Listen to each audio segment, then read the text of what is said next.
Giovanni me llamó unos días después para hablar sobre la prueba de ADN. Me explicó que, para dejar sin argumentos a mi mamá y a Mark respecto a mi posición en el caso de mi papá, necesitábamos una prueba biológica definitiva. La prueba se haría en un laboratorio autorizado y los resultados se agregarían al expediente de APS. Acepté, aunque algo de todo eso me sonaba mal, como si tuviera que demostrarle algo a mi propia familia. Fuimos al laboratorio al día siguiente. Un técnico tomó una muestra del interior de mi mejilla, luego la de mi papá, y etiquetó todo con números de expediente. No tardamos ni 10 minutos. Al salir, me dio coraje que esto fuera necesario, que después de 12 años de mentiras ahora tuviera que comprobar científicamente que sí era hijo de mi papá. Él iba callado en el coche, y sé que sentía lo mismo, esa prueba invasiva para algo que debería haber sido evidente. Más tarde, Artemisia me citó en la oficina de asistencia legal para darme una actualización. Redactó una moción de emergencia para que me dieran control temporal de ciertas cuentas, argumentando que seguirle dando acceso a mi mamá y a Mark era un riesgo porque podían desaparecer más bienes. La moción pedía que el juez congelara ciertas cuentas y exigiera reportes financieros mientras se investigaba el caso. La audiencia se programó para dentro de 2 semanas. Artemisia extendió todos los papeles sobre el escritorio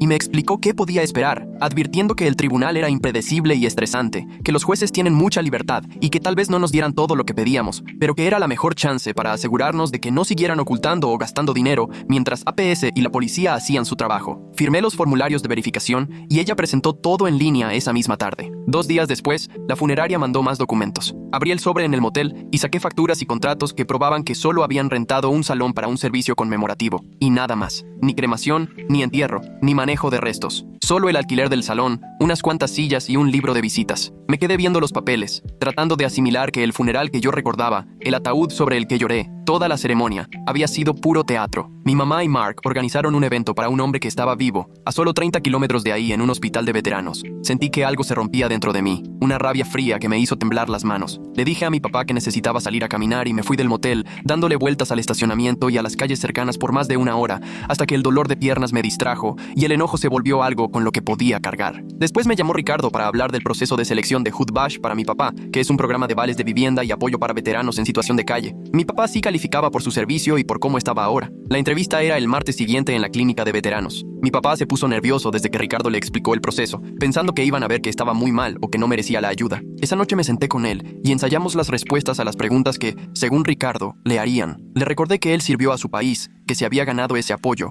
que reconocer lo que necesitaba no era debilidad. Repasamos todo hasta que pudo hablar de su salud mental y de su situación de vivienda sin que se le quebrara demasiado la voz. Luego llegó un correo a la oficina de asistencia legal desde la cuenta personal de mi mamá. Artemisia me lo reenvió con una nota para que le llamara. Leí todo el correo. Era un mensaje larguísimo y enredado sobre el duelo y la confusión. Y como siempre había planeado decirme la verdad cuando creciera. Le echaba la culpa al trauma de pensar que podía perder a mi papá. Decía que tomó malas decisiones por miedo. Aseguraba que nunca quiso lastimar a nadie. El correo se iba por las ramas. Nunca admitía nada ni pedía perdón por algo concreto. Artemisia me llamó esa tarde y me dijo que era la típica disculpa que no es disculpa, de esas que no reconocen nada y dejan la culpa flotando. Ya había respondido oficialmente, diciendo que de ahí en adelante toda comunicación sería solo a través de los abogados. Sentí un alivio enorme de no tener que pensar yo en cómo contestar, de que hubiera alguien de por medio para que mi mamá ya no pudiera manipularme directamente.